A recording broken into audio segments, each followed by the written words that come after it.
चुके हैं। आप देख रहे हैं इंडिया न्यूज, आपके साथ मैं हूं चित्रा त्रिपाठी। आज है फैसले का बुधवार। एक तरफ कर्नाटक में जनता का फैसला सुनाया जाएगा, तो वहीं दूसरी ओर सुप्रीम कोर्ट के रुख पर सरकार और विपक्ष की नजर रहेगी। आज कोयला घोटाले मामले में सुप्रीम कोर्ट में सीबीआई की रिपोर्ट पर सुनवाई होनी है।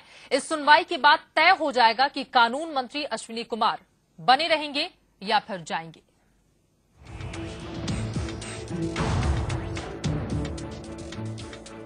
1,86,000 करोड़ के कोयला घोटाले मामले में आज सुप्रीम कोर्ट में अहम सुनवाई होगी।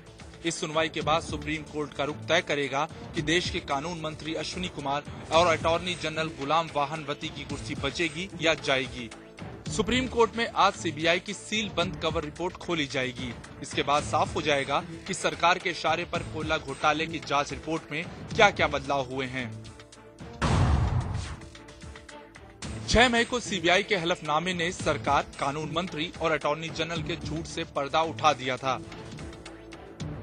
कानून मंत्री ने कहा कि उन्होंने रिपोर्ट में बदलाव के लिए किसी तरह का दबाव नहीं डाला, लेकिन सीबीआई ने कहा कि कानून मंत्री के कहने पर ही रिपोर्ट में बदलाव किए गए।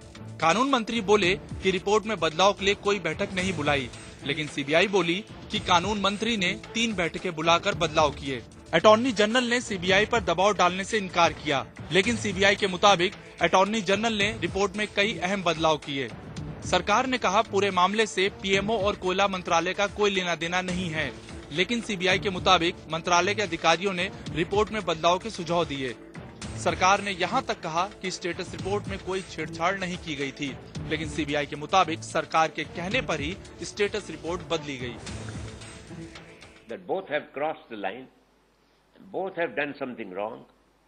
They should not have done it, and I think morality requires they must come out clean and disclose the whole truth to the court.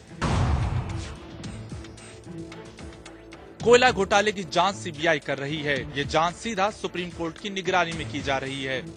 8 मार्च को सीबीआई ने कोयला घोटाले पर अपनी जांच रिपोर्ट सुप्रीम कोर्ट में सौंपी थी।